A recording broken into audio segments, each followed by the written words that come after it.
দ্বিতীয় তাফসির মাজহারের মধ্যে তফসির মাজহারওয়ালা লিখতেছেন, দুনিয়ার মধ্যে মানব জাতির সৃষ্টির দুটো কারণ আছে। একটা হলো সববে হাকিকি, আরেকটা হলো সববে মজাজি। সববে হাকিকি মানে একটা হলো প্রকৃতপক্ষে আল্লাহ তাআলা মানুষকে সৃষ্টি করেছেন, সেই হিসাবে আল্লাহ এক নম্বর হকদার। প্রকৃতপক্ষে আল্লাহ তাআলা হকদার হিসাবে আল্লাহর হক করতে হবে, আল্লাহর হক আদায় করতে হবে, আল্লাহর উপাসনা করতে হবে, আল্লাহর ইবাদত করতে হবে। মানব জাতি দুনিয়ার মধ্যে সৃষ্টি হওয়ার 2 নম্বর কারণ হলো সববে জাহিরি অথবা সববে মজাজি। বাহ্যিক দৃষ্টিতে পিতামাতা দুনিয়ার মধ্যে আমাদেরকে পিতামাতার মাধ্যমে, পিতামাতার উপকরণের মাধ্যমে আল্লাহ তাআলা আমাদেরকে দুনিয়াতে পাঠাইছেন। আল্লাহ তাআলা চাইলে পিতামাতা ছাড়া সন্তান সৃষ্টি করতে পারে, যেমন নবীদেরকে সৃষ্টি করেছেন। সাইয়্যিদুনা হযরতে আদম আলাইহিস সালামকে আল্লাহ পাক রব্বুল আলামিন পিতামাতা ছাড়া সৃষ্টি করেছেন, মাতা পিতা ছাড়া সৃষ্টি করেছেন। সাইয়্যিদুনা হযরত আদম পয়গম্বরকে, হযরতে ঈসা আলাইহিস সালামকে মা ছাড়া সৃষ্টি করেছেন। আল্লাহ তাআলা চাইলে পিতামাতা ব্যতীত সন্তান দেওয়ার হক তাকে বেপদর ফর জন্দ পয়দা ও কুনত, বেপদর ফর জন্দ পয়দা ও কুনত, তিফল রাদর মাহদ গুয়া ও কুনত। আল্লাহ তাআলা মা ছাড়া হযরতে ঈসা পয়গম্বরকে সৃষ্টি করেছেন। আল্লাহ চাইলে পারে, কিন্তু আল্লাহ পাক রব্বুল আলামিন সিস্টেম রাখেননি। পিতামাতা ছাড়া আসমান থেকে সন্তান ফেলে দিবে, গাছ থেকে ফেলে দিবে, এরকম আল্লাহ তাআলা নবীদেরকে এরকম সৃষ্টি করে দেখাইছে। আল্লাহ পারে, চাইলে পারে। তাইলে দুনিয়ার মধ্যে আমরা আসার উপকরণ 2টা। একটা হলো আল্লাহ, 2 নম্বর হলো বাহ্যিক দৃষ্টিতে পিতামাতার মাধ্যমে আল্লাহ সন্তান দান করেন। লিআন্না সবাবু জাহিরিয়্যু লিল ওয়ুজুদি, পিতামাতার কেন ইহসান করতে হবে, পিতামাতার সাথে সদাচরণ কেন করতে হবে, পিতামাতার সাথে বালাই কেন করতে হবে, পিতামাতার সাথে ভালো ব্যবহার কেন করতে হবে? লিআন্নাহুমা সবাবু জাহিরিয়্যু লিল ওয়ুজুদি, পিতামাতার মাধ্যমে দুনিয়াতে আসার উপকরণ, এই জন্য। তাহলে 1 নম্বর পিতামাতা সন্তানের প্রতি হক পাবে ইহসান। হুজুর ইহসান এটা আমি যদি আমার খালাকে করি, ইহসান যদি আমি আমার ফুফু আছে তাকে করি, হয় না, মাতা পিতাকে কেন করতে হয়? তাফসীর মাজহারিওয়ালা বলতেছেন, লিআন্নাহুমা সাবাবুজ জাহিরিয়্যু লিল ওয়ুজুদি, যেহেতু পিতামাতা আমাকে দুনিয়াতে, পিতামাতার মাধ্যমে আমি দুনিয়াতে এসেছি, সেই হিসাবে পিতামাতা 1 নম্বর হক পাবে। তাহলে পিতামাতার 1 নম্বর হক কি ভাই? ইহসান। বলেন শব্দ কি? ইহসান। 2 নম্বর আল্লাহ পাক রব্বুল আলামিন ইরশাদ করেছেন, ফালা তাকুল লাহুমা উফিন ওয়ালা তানহারহুমা ওয়া কুল লাহুমা কওলান কারীমা। 2 নম্বর পিতামাতা সন্তানের প্রতি হক পাবে, সন্তান যেন পিতামাতার অবাধ্য হয়ে, সন্তান যেন পিতামাতার প্রতি রাগ হয়ে যেন উফ শব্দ না বলে। এটার অনেক ব্যাখ্যা আছে। আমরা যখন ছোট্ট কাজ করি, যেমন ছোট ছোট ব্যথা পাই, তখন আমরা কি করি? উফ বলি, ব্যথা পাইলাম বলি, ব্যথা পাইলাম, দুঃখ। কষ্টের পরিমাণ যদি বেশি হয় তাহলে কি করে? চোখ বন্ধ করে, হঠাৎ করে হাই হুতাশ করে, হঠাৎ করে জোরে হুচুট খেলে কি করে? চোখ মুখ বন্ধ করে কিছুক্ষণ ঝিম ভাবে বসে থাকে, নাকি? কষ্টের পরিমাণ বেশি হলে তাহলে কান্না হয়, কষ্টের পরিমাণ বেশি হলে উফ আফ শব্দ বেশি হয়। যদি এমনি আপনি একটু পাথরের মধ্যে হুচুট খেয়েছেন, ছোট্ট ইটের কণা আপনাকে মারছে, তাহলে আপনি কি মানে ঝিম ধরে কিছুক্ষণ কান্না করবেন, নাকি উফ বলবেন? শুধু সামান্য উফ বলবেন। মানে উফ শব্দটা এমনি মুখ দিয়ে আসে যায়। আল্লাহ পাক রব্বুল আলামিন ইরশাদ করেন, ফালা তাকুল লাহুমা উফিন। সন্তানের প্রতি পিতামাতা হক পাবে। 2 নম্বর হক হলো পিতামাতার সাথে রাগ করে, পিতামাতার অবাধ্য হয়ে সন্তান যেন মাতা পিতাকে উপশব্দ না বলে। পিতামাতার সাথে রাগ করে সন্তান চুরি খেতে পারবে না, সন্তান গুলি খেতে পারবে না। পিতামাতার সাথে রাগ করে সন্তান বিষ খাইতে পারবে না, সার খাইতে পারবে না, ফাঁসির গাছটা জ্বলতে পারবে না। পিতামাতার প্রতি নারাজ হয়ে সন্তান উপরগুলো তো নিষেধ নিষেধ, হারাম হারাম, সামান্য উপশব্দ বলা পর্যন্ত হারাম। ফালা তাকুল লাহুমা উফিন। সন্তান দুঃখ হয়ে পেরেশানি হয়ে কখনো উপশব্দ বলতে পারবে না। এটা 2 নম্বর হক পিতামাতার।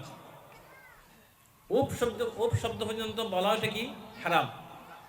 তাহলে 1 নম্বর সন্তানের প্রতি পিতামাতা হক পাবে, অথবা সন্তানের উপর ফরজ পিতামাতার জন্য ইহসান করা।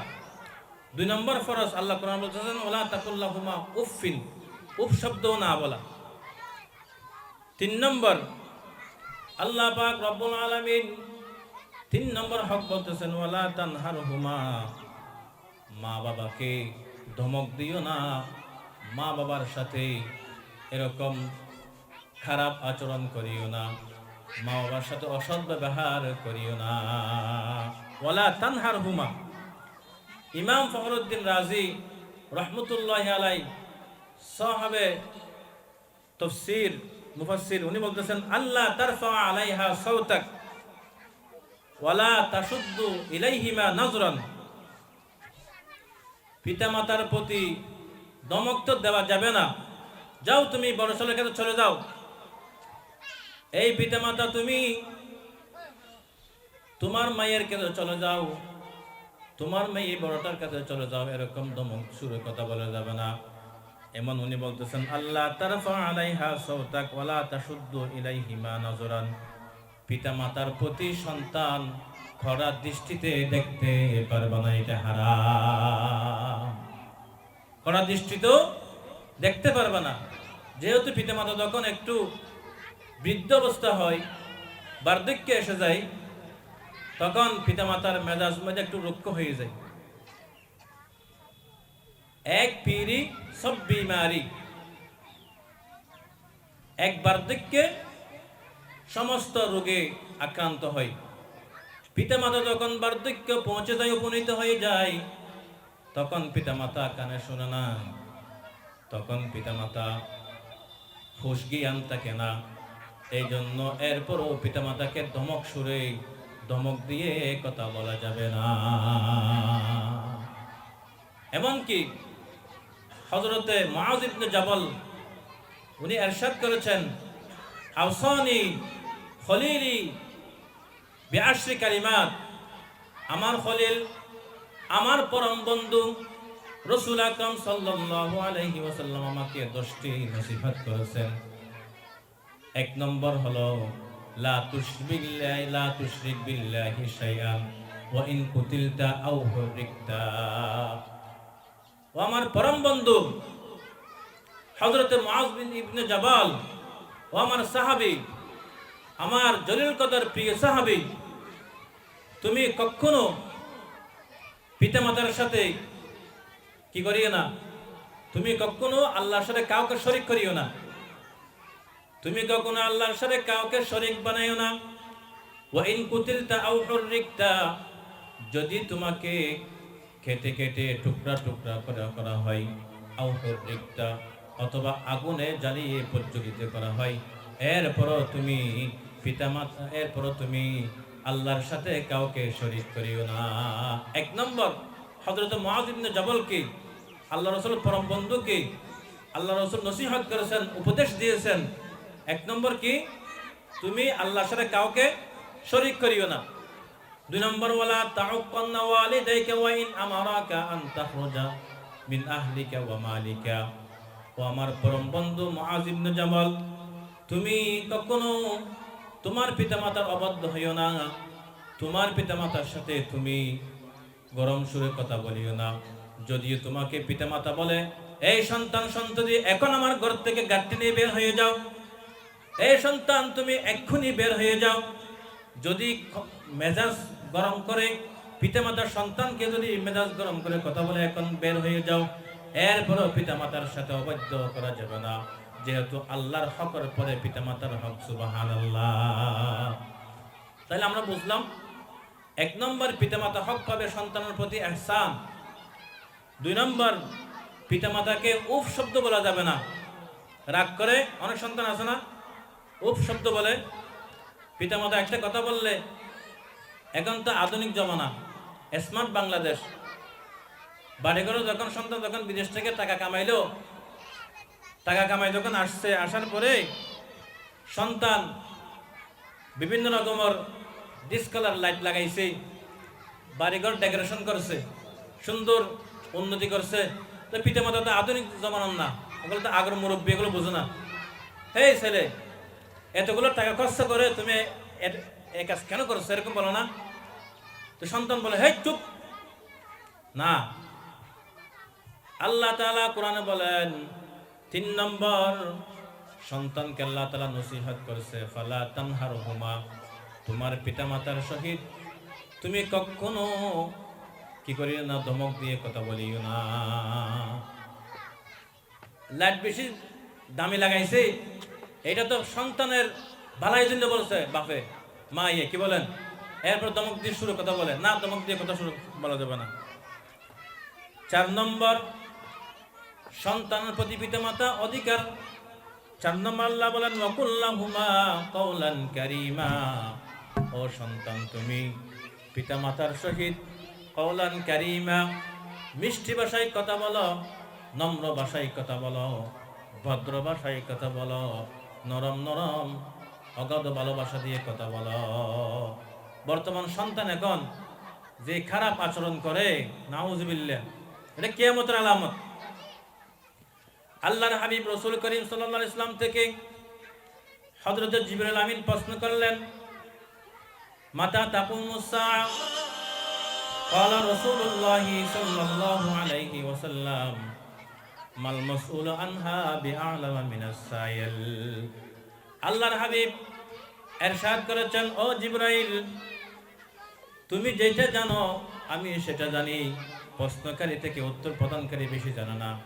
এরপর জিজ্ঞেস করেছেন জিবরাইল আমিন, ওয়ান আমারাতিহা, তাহলে কিয়ামতের কিছু নিদর্শন বলেন, কিয়ামতের এমন কোন আলামত বলেন, চিহ্ন বলেন, যে চিহ্ন বা নিদর্শন দেখে আমরা বুঝতে পারবো কিয়ামত আর বেশি দেরি নাই।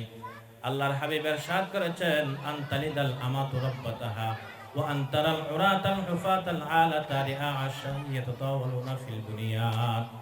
যখন মনে করবা সন্তান পিতামাতার সাথে অবাধ্য হয়, পিতামাতার সাথে বেয়াদবি করে, তখন মনে করবা কিয়ামত আর বেশি দূর নাই। এটা মানে কি? আনতালিদাল আমাতু রাব্বাতাহা, বাঁধিয়ে তার মুনিবকে জন্ম দিবে।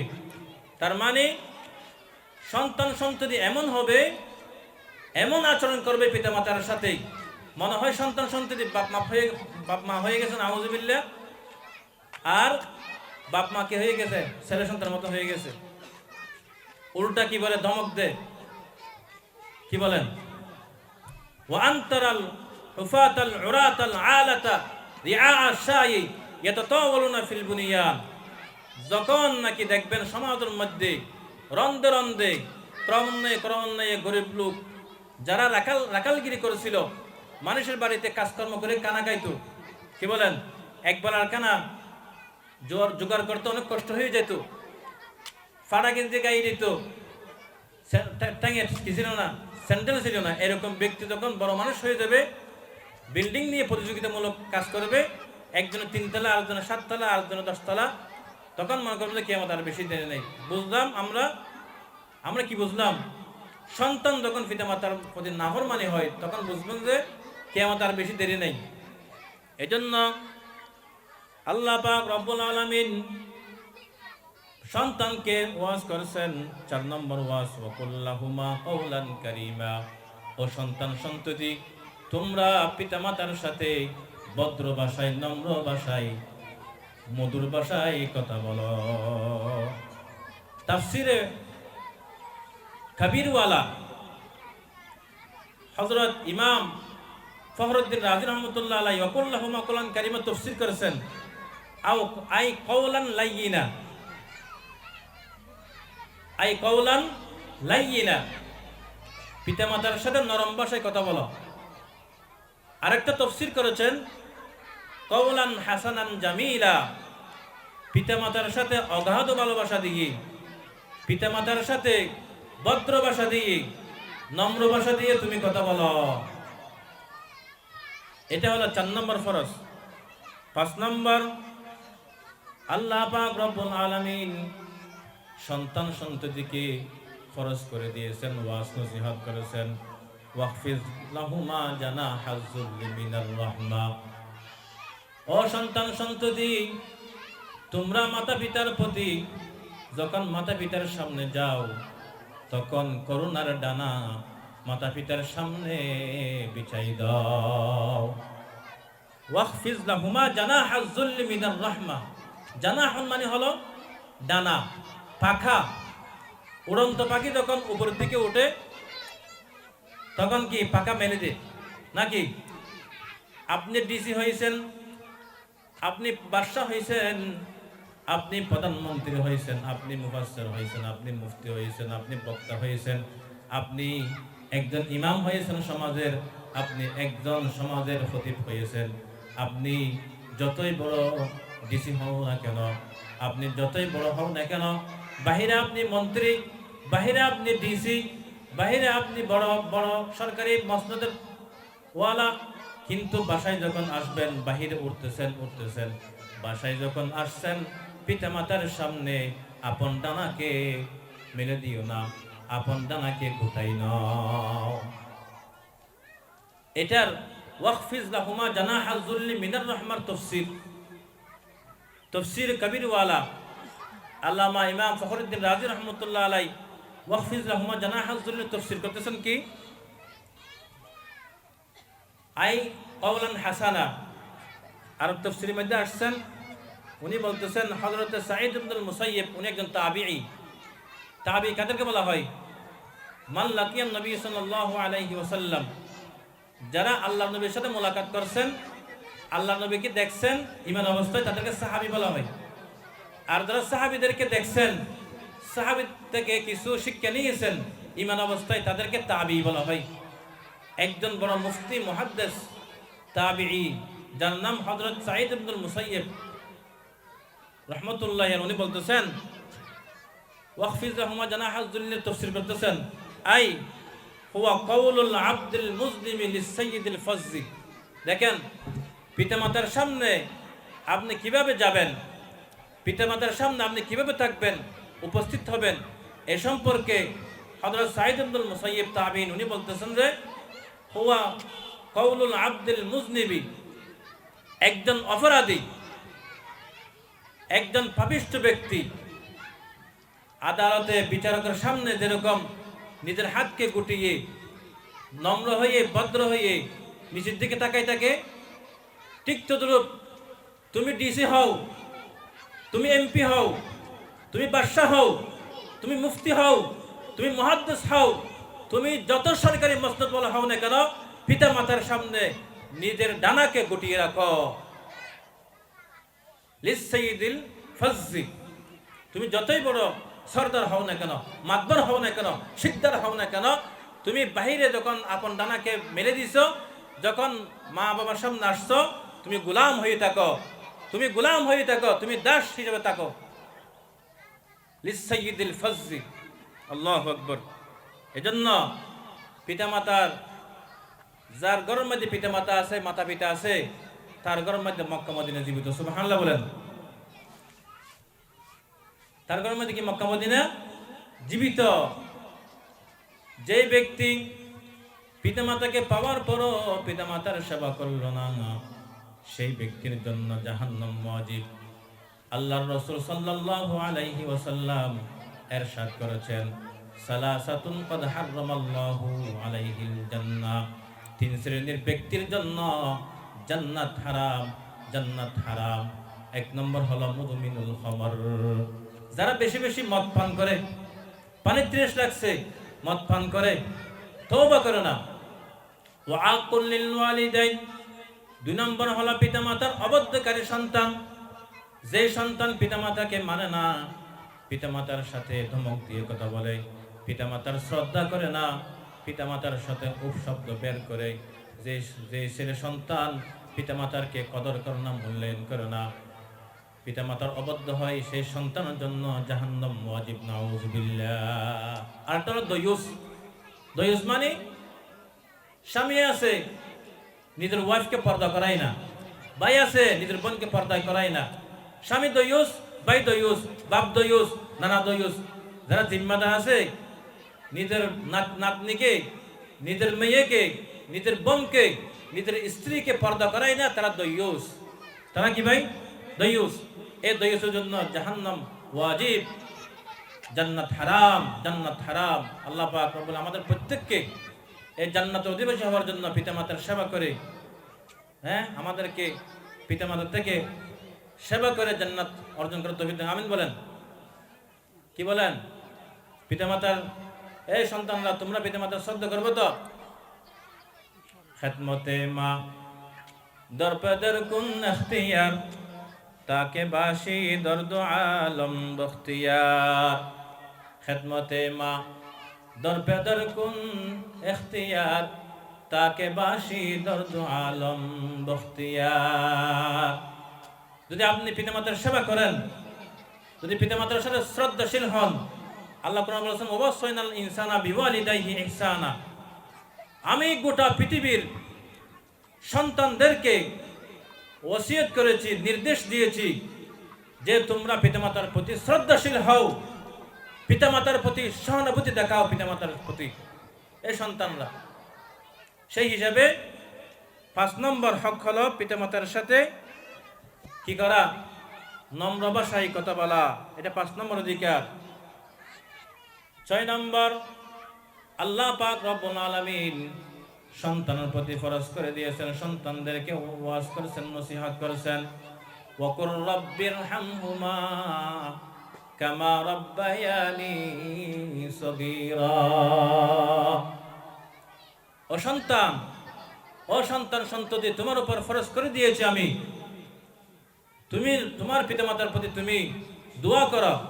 ওয়াকুর রাব্বিরহামহুমা কামা রাব্বায়ানি সগীরা।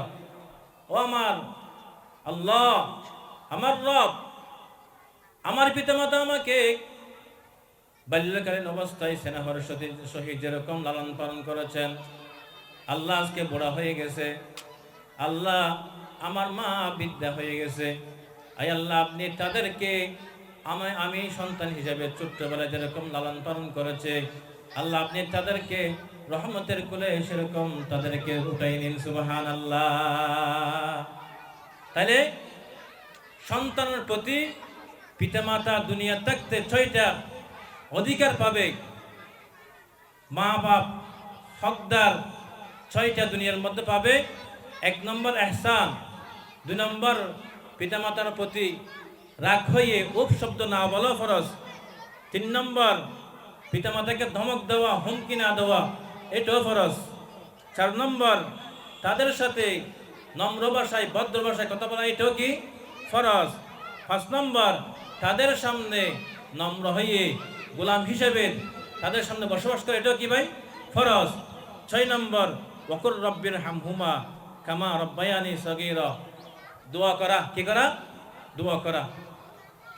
এজন্য আল্লাহর রাসূলের এক সাহাবী জিজ্ঞাসা করেছেন, ইয়া রাসূলুল্লাহ মা হাক্কুল ওয়ালিদাইনি আলা ওয়ালাদিহি। ইয়া রাসূলুল্লাহ, ইয়া হাবিবাল্লাহ, আমি সন্তান হিসাবে আমার পিতামাতা আমার থেকে কি হক পাবে, আমাকে একটু বলি দেন। আল্লাহ রাসূল কি বলছেন?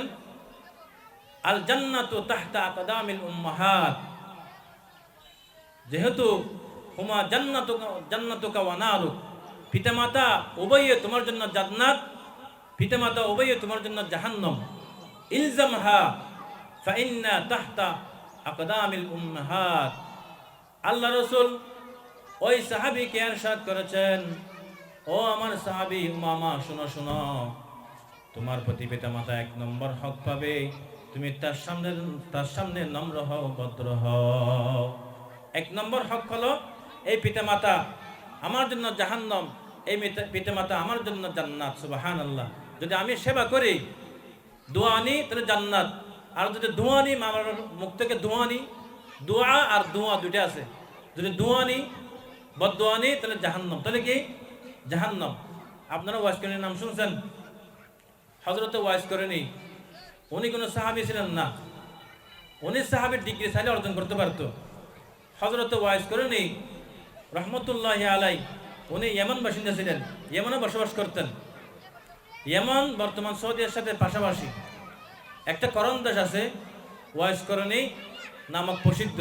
আপনার নাম শুনুন নাই? এই ওয়াইস করিনী করণ থেকে কিছু সাহাবী, কিছু লোক আল্লাহর রাসূলের সাথে মক্কা মদিনায় দেখার জন্য আসতেছে, ঈমান নিয়ে আসতেছে। কিছুক্ষণ পর সাহাবী ডিগ্রি নিয়ে তারা বাসায় ফিরবে, বাড়িতে ফিরবে।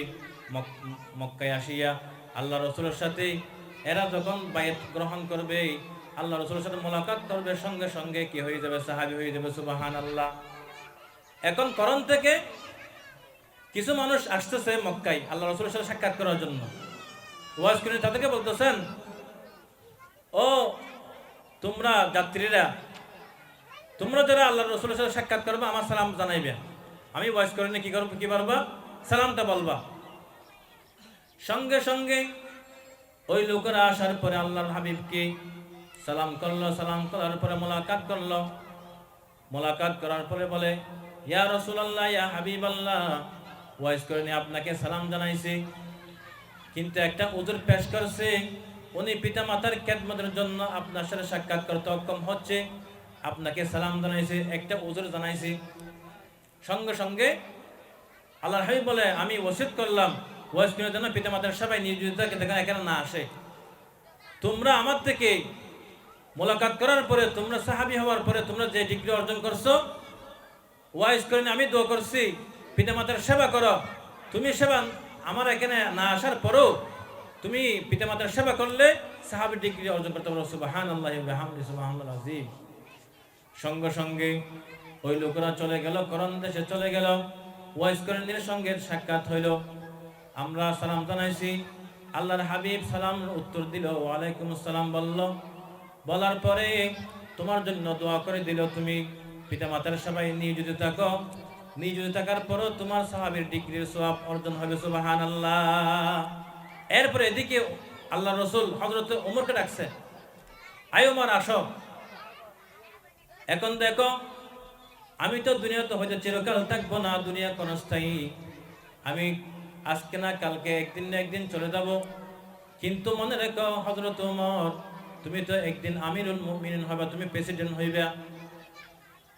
আল্লাহ রাসূল দুনিয়া থেকে ইন্তেকাল হইল। ইন্তেকাল হওয়ার পরে হযরতে সিদ্দিক আকবরের যুগ আসলো। সিদ্দিক আকবরও ইন্তেকাল হয়ে গেল। এরপরে হযরত ওমরের যুগ আসলো, ওনার শাসন আমল আসলো। আসার পরে আল্লাহ রাসূলের ওসিয়তনামা হযরত ওমর কি করেছেন? আদায় করেছেন। কি বলছেন আল্লাহ রাসূল? কি বলেছেন ওমরকে? ওমর, একদিন না একদিন আমি হতে থাকবো না, সিদ্দিক আকবর থাকবো না, কিন্তু তোমার খেলাফতের শাসন আমলে ওয়াইস করিনী নামক একজন লোক আসবে, আসলে তার সাথে মোলাকাত করবা। জিজ্ঞেস করার পরে তুমি হাত বলবা, ওয়াইস করিনী তুমি একটু কি করে হাত উঠাও, হাত উঠাই একটু দোয়া করে নিবে। এরপরে আল্লাহ রাসূল সাল্লাল্লাহু আলাইহি ওয়াসাল্লাম দুনিয়া থেকে যাওয়ার পরে, সিদ্দিক আকবর যাওয়ার পরে হযরত ওমর যখন শাসন আমল আসলো, তখন একদিন মদিনার মধ্যে করণ থেকে কিছু মানুষ আসলো। আসার পরে আল্লাহ রাসূলের সাহাবী আমিরুল মুমিনিন হযরত ওমর বলল, তোমাদের মধ্যে ওয়াইস করিনী এলাকা থেকে কেউ আসছেনি? হ্যাঁ হ্যাঁ আসছে, ওই যে যিনি আসছে ওনার নাম হলো ওয়াইস করিনী। হুজুর আমি আছি, একটু হুজুর একটু দাঁড়ান, এটা দোয়া করেন। কি দোয়া করব? আমি প্রজা শ্রেণীর মানুষ, আপনি প্রেসিডেন্ট শ্রেণীর মানুষ, আমি কি দোয়া করব? ইয়া ওমর, আপনি যেহেতু প্রেসিডেন্ট, মক্কার প্রেসিডেন্ট, আপনি দোয়া করেন। আপনি দোয়া করলে কবুল হবে। আমি তো গোলাম, আমি প্রজা শ্রেণীর মানুষ, আমার দোয়া কবুল হবে না। এরপর পেশাব দিয়ে দোয়া করাইছি। না না তুমি দাঁড়াও, আল্লাহ রসুল আমাকে ওসিয়ত করে গেছে যখন করম থেকে ওয়াইজ করে নিয়ে আসবে, মক্কা শরীফে আসবে, আল্লাহ রসুলের রওজা মুবারক জিয়ারত করার জন্য আসবে, তখন তাকে নিয়ে দোয়া করাই দিবা, তার দোয়া কবুল হবে। যারা পিতামাতাকে নারাজ করে হজ করে তাদের হজ কবুল হবে না। যারা পিতামাতাকে নারাজ করে যতবার হজ করে ততবার অশোভে, কি হবে? অশোভে অজনব। আল্লাহ রাসূল ইরশাদ করেছেন, মা মিন ওয়ালাদিন বারিন ইয়ানজুরু ইলা ওয়ালিদাইহি নজরাতার রাহমাতিন ফি কুল্লি নজরাতিন হাজ্জাতাম মাবরুরা। পিতামাতার যদি মহব্বতের নজরে, ভালোবাসার দৃষ্টিতে যদি কোনো সন্তান পিতামাতার দিকে তাকায়, যতবার তাকায় ততবার ফি হাজ্জাতিন মাবরুরা, মকবুল হজের সওয়াব ওই সন্তানকে দেওয়া হবে। সুবহানাল্লাহ।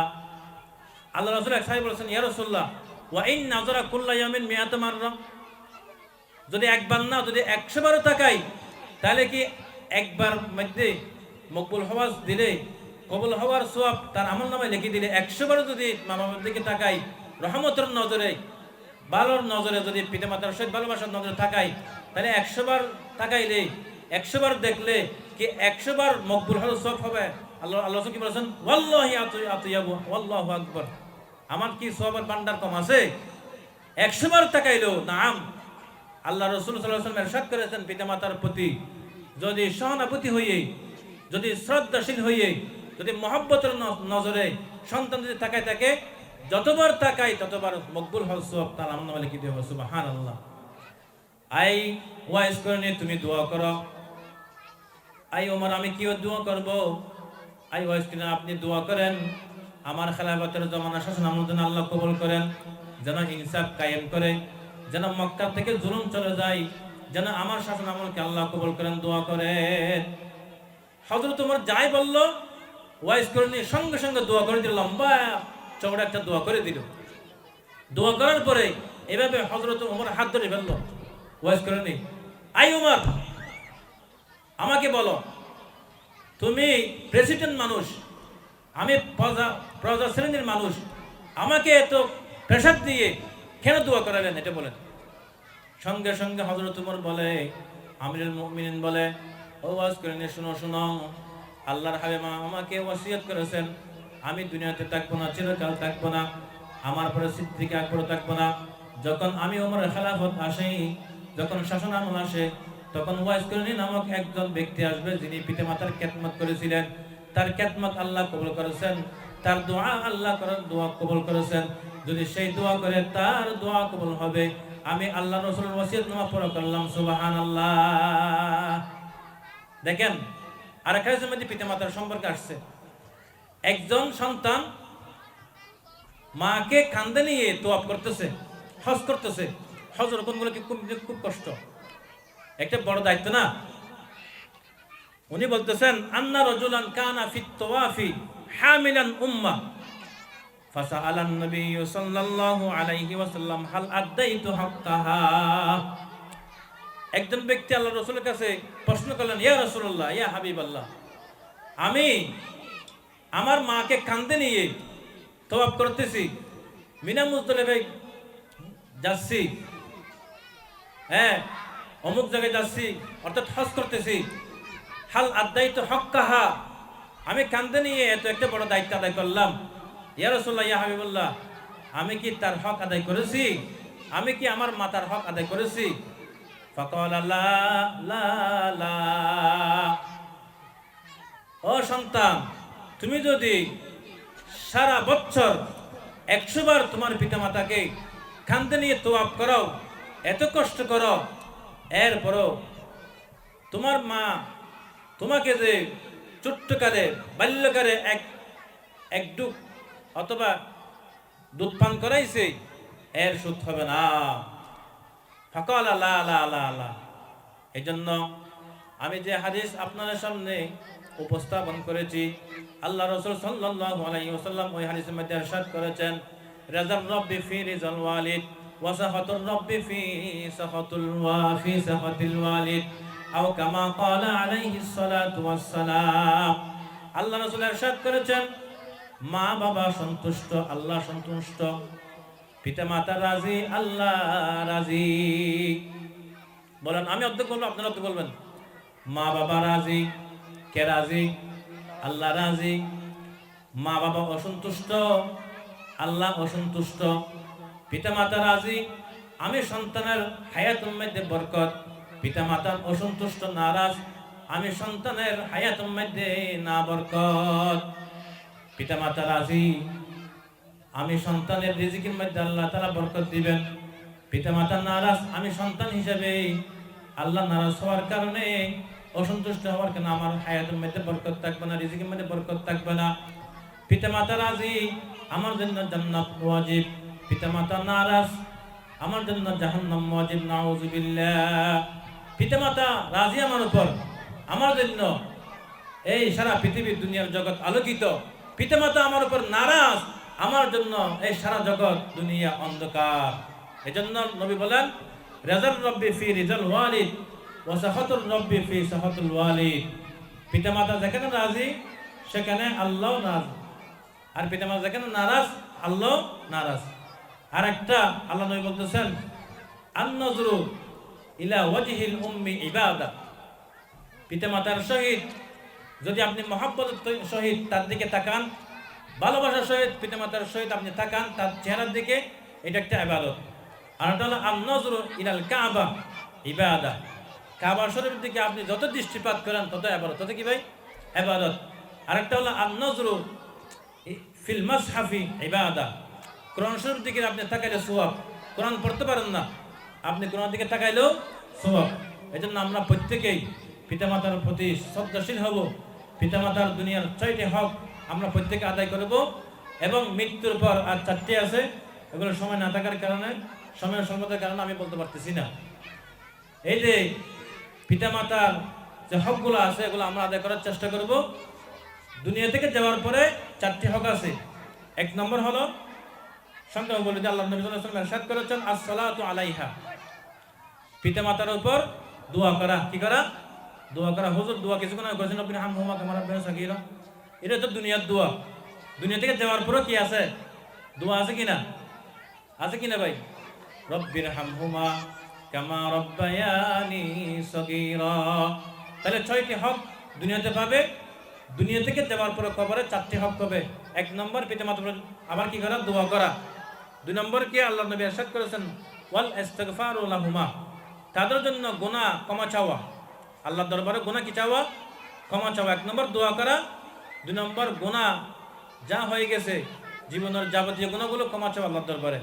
3 নম্বর ওয়া ইনফাযু আহদিহিমা। পিতামাতা যদি আপনাকে কোনো কিছু ওসিয়ত করে যায়, এই ওসিয়ত এটা যদি হক হয় তাহলে পূরণ করতে হবে। ওসিয়ত করেছে, আমি দুনিয়া থেকে চলে যাচ্ছি, অমুকের হক দিয়ে ফেলিও। আমি দুনিয়া থেকে চলে যাচ্ছি, এরকম মাদ্রাসায় একটা কোরআন শরীফ দিও। আমি দুনিয়া থেকে চলে যাচ্ছি, এরকম মাদ্রাসায় একটা ফ্যান দিও। যদি এরকম কিছু ওসিয়ত করে দেয়, এটা পূরণ করতে হবে। এটা 3 নম্বর। আর যদি বলে আমি দুনিয়া থেকে চলে যাওয়ার পরে মাজারে একটা গরু দিও, তাহলে এই ওসিয়ত পুরো করতে হবে না, এটা হারাম। কি বলেন? 4 নম্বর আল্লাহ নবী ইরশাদ করেছেন, ওয়াসিলাতুর রাহিমি লা রাহিমা লাক ইল্লা মিন কিবালিহা। সংক্ষেপে পিতামাতার সাথে আপনি অবাধ্য হয়েছেন, পিতামাতার হক আদায় করতে পারেন নাই, পিতামাতার নারাজ হয়ে দুনিয়া থেকে চলে গেছে। যদি আপনি আল্লাহর দরবারে দোয়া করেন এবং পিতামাতার যারা বন্ধু ছিল, যারা বান্ধবী ছিল, মা আর বান্ধবী ছিল, খালা ফুফু যারা আছে, এদের সাথে আপনি যদি সদ্ব্যবহার করেন, ভালো ব্যবহার করেন, আল্লাহর দরবারে তওবা করেন, তখন দেখবেন তো আল্লাহ তাআলা আপনাকে মাফ করে দিয়েছে। সুবহানাল্লাহ। আর একটা হলো কবর জিয়ারত করবেন। হাদিসের মধ্যে আছে, মান যারা কবর আবওয়াইহি আও আহাদুহুমা ফি কুল্লি জুমআতিন গুফিরা লাহু ওয়া কুতিবা লাহু বাররা, অথবা কুতিবা লাহু বাররা। যদি আপনি পিতামাতার প্রত্যেক দিন পারেন না, জুমাবার আসছেন, বাসায় আসছেন, বাড়ি আসছেন শহর থেকে, তাহলে কি করবেন? পিতামাতার প্রতি দোয়া করবেন এবং কবর জিয়ারত করবেন। কবর জিয়ারত করলে মৃত্যুর স্মরণ হয়। আল্লাহ রাসূল ইরশাদ করেছেন, ইন্না হাযিহিল কুলুবা তাজদাহু কামা ইয়াজদাহুল হাদিদু ইযা আসাবাহুল মা। কিলা ইয়া রাসূলুল্লাহ ওয়া মা জিলাউহা? ক্বালা রাসূল সাল্লাল্লাহু আলাইহি ওয়াসাল্লাম কাসরাতু যিকরুল মাউত ওয়া তিলাওয়াতুল কুরআন, দুই কারণে আমাদের কলবের অন্তরের জং মরিচিকা দূর হবে। আমাদের অন্তরে আমাদের কলবে মরিচিকা পড়ে। লোহার মধ্যে যেরকম পানি পড়ার কারণে লোহা যেরকম জং ধরে, লোহা যেরকম আবর্জনা হয়ে যায়, লোহার একটা চিকিৎসা আছে। কামারের কাছে নিয়ে গরম দিয়ে একটা বাড়ি দিলে হাতুড়ে দিয়ে সঙ্গে সঙ্গে জং কি হয়ে যায়, জড়ে যায়। ইয়া রাসূলুল্লাহ ওয়ামা জিলাউহা, আমাদের অন্তরে যে মরিচিকা পড়ে, গানবাদ্যের মরিচিকা, কুফরের মরিচিকা, জুলুমের মরিচিকা, পিতামাতার অবাধ্যের মরিচিকা যদি আমার অন্তরে পড়ে, ইয়া রাসূলুল্লাহ ওয়ামা জিলাউহা, আমি কিভাবে এই মরিচিকা দূর করব? قالنا رسول الله صلى الله عليه وسلم কাসরাতু যিকরিল মাউত, মৃত্যুকে বেশি বেশি স্মরণ করা, মৃত্যুর কথা বেশি বেশি স্মরণ করা। হাই আমার বাপ চলে গেল, আমার দ্বারা চলে গেল, আমার মা চলে গেল, আমার বাপ চলে গেল, আমার একদিন চলে যেতে হবে। বেশি বেশি মৃত্যুকে স্মরণ করলে তখন আপনার কলবের জং মরিচিকা ময়লা আবর্জনা দূর হয়ে যাবে। সুবহানাল্লাহ। 2 নম্বর ওয়া তিলাওয়াতুল কুরআন, কুরআন তেলাওয়াত করা। এই জন্য আমরা প্রত্যেকেই এই মাদ্রাসার মধ্যে আমরা প্রত্যেকে ছেলে সন্তান দেব। যদি ছেলে সন্তান দিতে না পারি, নাতি নাতনি না থাকে, আমরা দোয়া করতে পারবো, আয় আল্লাহ এই মাদ্রাসাকে কবুল করো। যে জায়গার মধ্যে মাদ্রাসা আছে, যে জায়গার মধ্যে পড়াপড়ি হয়, কোরআনের পড়াপড়ি হয়, আল্লাহ বলতেছেন আল আলিমু ওয়াল মুতাআল্লিমু শারীকানা ফিল খাইর, ছাত্র এবং শিক্ষক, আলেম এবং ছাত্র যারা দ্বীনি লাইনে পড়াশোনা করেছেন, এদেরকে আল্লাহ বলতেছেন শারীকানা ফিল খাইর, তারা কল্যাণকামী। তারা কি ভাই? কল্যাণকামী। 2 দল, এক দল হলো আলেম, আর দল হলো আলেমের ছাত্র। সুবহানাল্লাহ। শারীকানা ফিল খাইর ওয়াসাইরুন নাসি হামাদুল্লাহ খায়রা ফীহিম, দুনিয়ার মধ্যে পৃথিবীর বুকের মধ্যে আলেম এবং ছাত্র একমাত্র ভালো, নবী সাল্লাল্লাহু আলাইহি ওয়াসাল্লাম বলেছেন। এজন্য আমরা এলম পিপাসু হই, আমরা কোরআন শিখি, আমরা বয়স্ক হলে আমরা মাদ্রাসার আলেমের প্রতি শ্রদ্ধাশীল হই এবং হেফজখানায় গিয়ে এবং নুরানিখানায় গিয়ে আমরা মাঝে মাঝে আলেমদের কাছে গিয়ে, মুয়াজ্জিন সাহেবের কাছে গিয়ে, আলেমদের কাছে গিয়ে আমরা কোরআন শিক্ষা করি। আল্লাহ পাক রব্বুল আলামিন আমাদের কোরআনের মহব্বত, এই মাদ্রাসার মহব্বত, আলেমদের মহব্বত অন্তরে পয়দা করে দেখ, আমিন বলেন।